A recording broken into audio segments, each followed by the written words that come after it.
Brad Williams, Frugal Finance, another discussion on mortgage. This, again, is information by CFPB, Consumer Finance Protection Bureau, and that is mortgage-related changes in your monthly payment. You, as a potential homeowner or current homeowner, need to know your debt situation. When you sign that deed of trust, that mortgage agreement, and perhaps a loan officer, maybe not on the up and up, told you one thing, and then reality struck, and in a worst case scenario, you have an adjustable rate mortgage and we're not aware of it. Or you signed some documentation without reading. Buyer beware. It's your responsibility when you sign that document, when you sign that mortgage agreement, when you sign that deed of trust, that you are responsible for the conditions. Why did my monthly mortgage payment go up or change? There's a lot of reasons there's a change.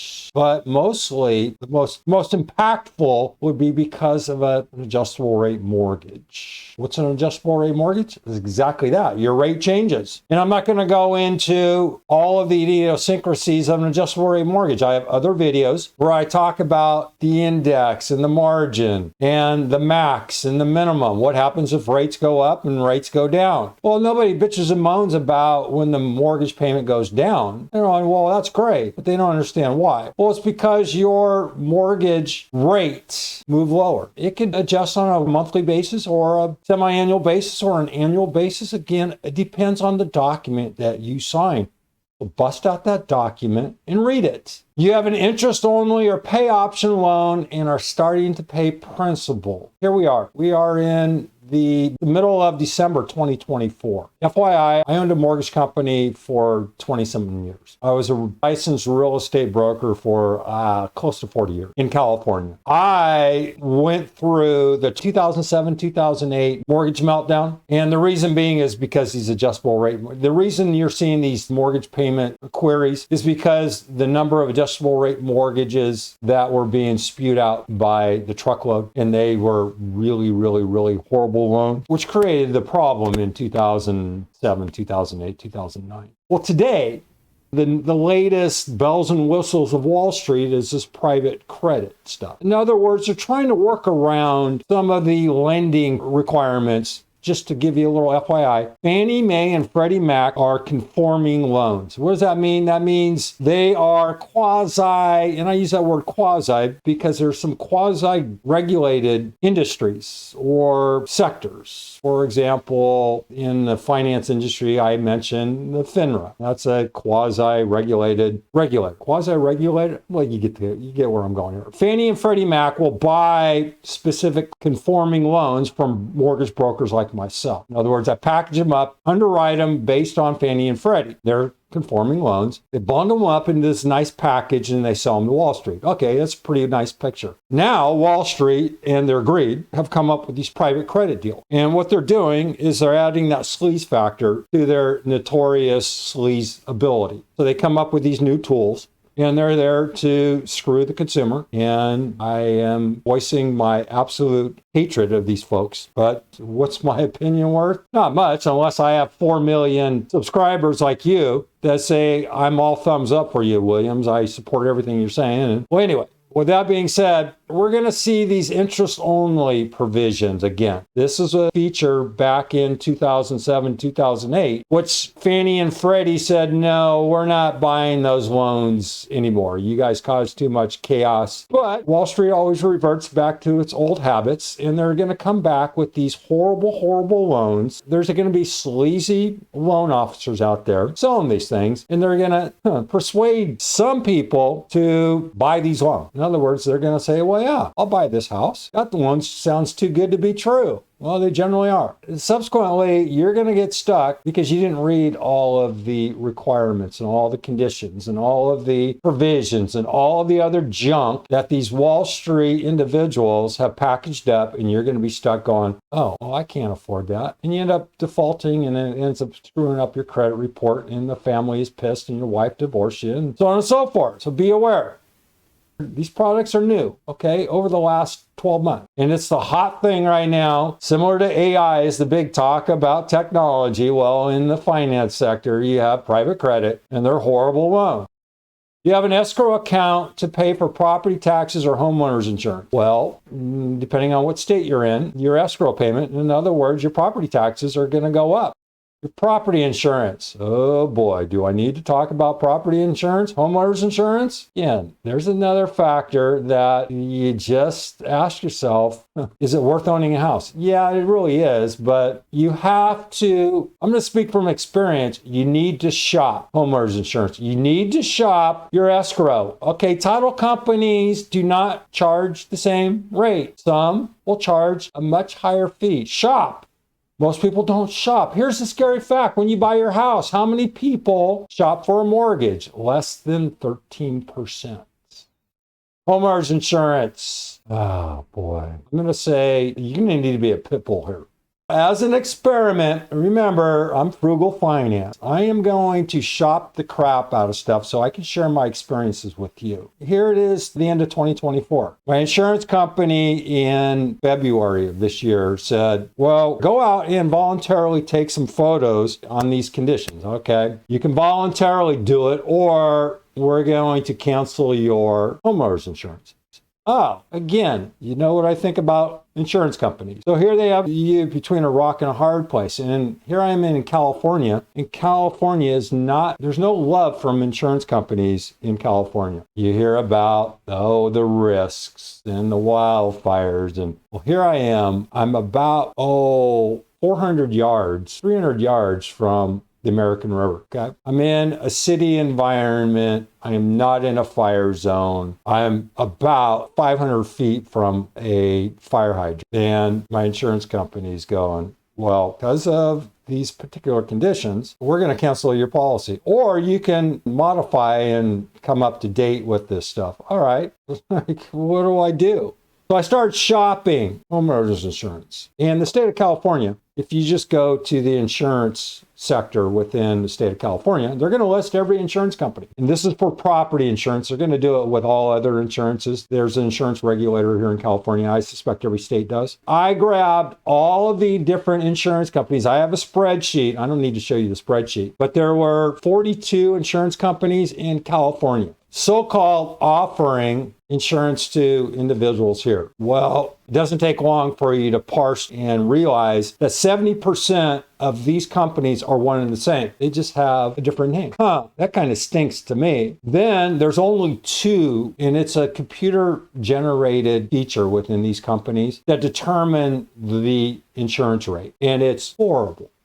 It's the same friggin' coverage, but the cost could be 4 times higher depending on whatever name it could be. I won't go into whether it's a racket or if it's fair or what have you. The bottom line here is you have to shop. You have to shop until you are satisfied, or in some cases, you can, if you want to take that risk and you own your house free and clear, you can say, I'm just not going to deal with it. If you realize the cost of an insurance policy over a 45, 50 year, 60-year period, if you live that long, that is way, way, way, way, way too much money. Gotta be a better way to do this. But that's an option. You can just ignore it and take that risk. I would strongly suggest you do otherwise. Why? It's not only the house. Because we are in a litigious environment, you sneeze. If there's any type of accident on your property, you're going to get sued, okay? And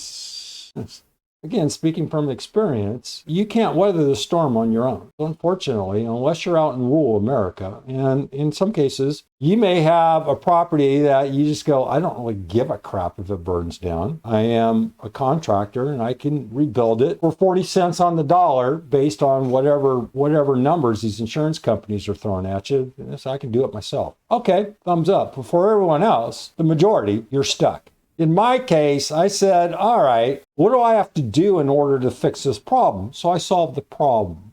I re-roofed my house myself. Am I a contractor? No. Do I do this kind of stuff around my house? Yeah. So I re-roofed my own house. And I saved, it's ridiculous the quotes I got. And then once you start opening up that can of worm, you just realize, oh, I bit off a hell of a lot more than I could chew. Well, dry rot is a nasty, nasty thing when you own a house. And because I've been here for so long, that's what I thought would be a very straightforward re-roof. And I have to applaud YouTube, okay? I learned everything about re-roofing on YouTube. It's a great resource. Just like you watching this, hopefully I'm teaching you something about the different challenges in the finance industry, including stuff like this. The experts or the people that share their experiences, some are really good and some really are pathetic. You just have to work through it.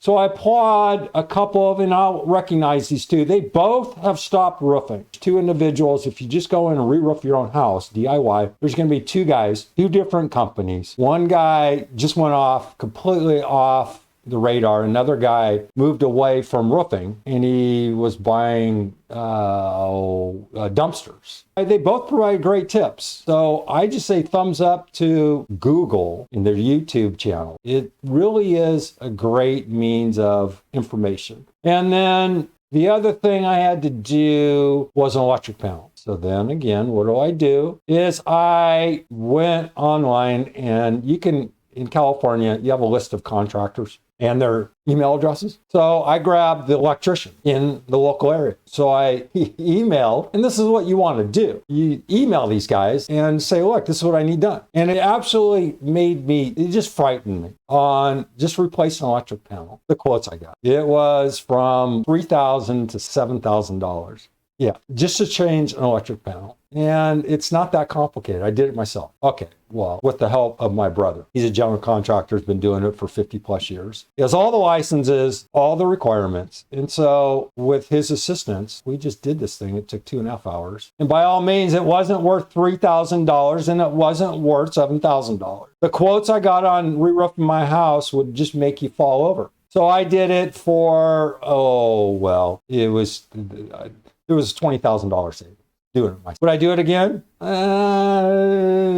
It's not that bad. The only trouble was I got caught in the California Sacramento heat wave of July of 2024, and it was hot. Yeah, I got caught in there was a period, there was a 9-day period where the average temperature was 111 degrees, and I had to get this done before July 4th. That was the deadline. Well, I was not a happy camper. And when you're doing anything in roofing in that kind of heat, everything sticks. So it makes the job 100 times harder. But that's a little bit off topic. That's why your escrow and your homeowner's insurance goes up, because these homeowner insurance companies now have control over you. You're going to see just crazy, ridiculous prices. I have a nephew who lives up in the foothills here in California. He is in fire zone. I asked him about insurance. He goes, I had to go to California's. They have this because he is just directly in the high risk zone. His insurance companies dropped him.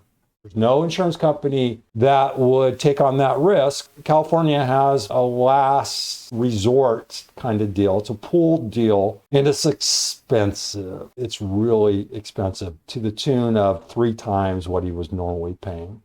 The end result was, had I ignored the insurance company and went with another insurance company, it would have cost me 3 times what my existing insurance company required. So bottom line here is, at least speaking in terms of California, that will cause your mortgage payments or your overall monthly obligations in that arena to increase. Other states, probably not as radical as it is on the West Coast, but that could be a reason. You have a decrease in your interest rate. It's a double-edged sword if you're playing with this adjustable rate game. Interest rates moving lower are going to be advantageous. Keep in mind, the average 10-year Treasury is about 4.5%, add nearly 2% for the mortgage risk, and that's for a AAA borrower. That's somebody with a 720 FICO score, and recognized as a fixed. So you're looking at right now the 10 years at 4.25, add 2%, 6.25 in comparison to your adjustable rate. You're going to ask yourself, over the long term, do I want to stick with this adjustable rate mortgage, or do I want to refinance into a fixed? And the question then you have to ask yourself is, where's inflation? What does the market think in terms of long-term interest rates? And am I at risk of interest rates going up? And you're going to have a MAC number on your note. And it'll say the maximum this will go is usually 6% from the date you signed. So if you have a 2% rate, your original rate, and then you're going to have maybe a 2% index, you're going to have a max margin of 6% above. So you could technically go up to 8%. Can you afford that payment? That's the question here. Why did my mortgage go up? You can have a max, and if it goes to 8%, 5%, what, or 7% or 6%, you have to determine, you have to read your note and see what those requirements are. So check that. And then you can have changes in your property tax. You could have changes in different states are going to have different requirements. The state of California, we have a fixed. It's called the Jarvis-Gannon. It was actually in the 70s, where there is a max that Californians are subject to. It's 1.3%, I believe, is the max rate increase, or maybe 3.1%. On an annual basis. It can't go up any higher. It can go lower, and it has. But then again, different states have different requirements. Some don't have any. I understand in New York, property taxes are just ridiculous. So again, you can see why that changes. And then there could be other fees. The lovely state of California, in order to get around some of these provisions, will throw in these amendments. And I'm looking at my property tax right now. Excuse me for a second here, since I just paid this the other day. And they have these other provisions. Let's see. These other, they call them district levies and assessment. Isn't a beautiful thing? We have, SCAFA consolidated something. And then we have the Sacramento library tax fee. Then we have the citywide assessment district. Come on, really? And then we have another flood control. Then another river flood zone. And then another library service fee. Okay, it's just these friggin' garbage fees, the different ways to screw you as a property owner. Look, that's what comes with this territory. You can rent. You can, I don't know. You can find other shelter. You could have a ton of roommates. I don't know. If you are totally against all this stuff, then rent or buy a mobile home or build your own property. And this is a passion of mine. And I'm going off on a tangent here. Why? Because I can't. You can always just turn this off, but I have this passion for self-storage containers. I want to build. I would really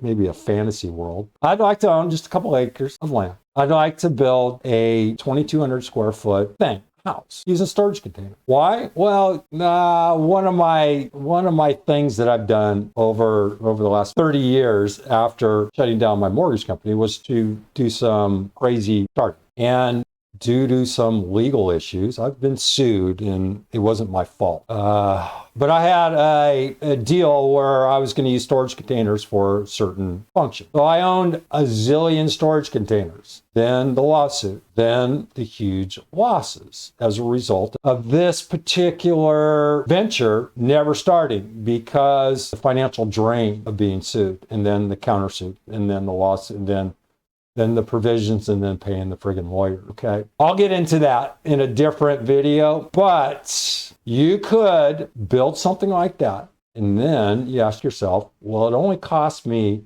$60,000. Who gives a crap if it burns down, right? Clearly, you want to take all the safety precautions so no one's injured, but then you could avoid this homeowner's insurance. You can be in a rural part where you put no trespassing, and if anybody ever trespasses on your property and injures themselves, well, you can sue them instead of the other way around. I don't know. This is the stuff I think about. What do you think? You think this is a scam? Well, it's not really so much of a scam. It's just commitment. It's part of the venture. It's part of the excitement of owning a house. Look, owning a house is great. Some people are going to go, no, I'd never own a house. Okay. That's why 64% of people own houses and the other 34 either can't afford it or don't want to. The majority of people own homes. Why? Well, because shelter is a key thing in life. You got to have shelter, but there's a lot of different ways to do this. So give me your thoughts. Throw something that relates to frugal finance that works for you. Share experiences, comment, or just tell me, Williams, you just ramble on forever. Shut the hell up. Anyway, hope that helped. I know there's a lot of different ways to skin a cat, and I use that expression time and time again. Brad Williams, Frugal Finance. Thanks for watching. See you soon.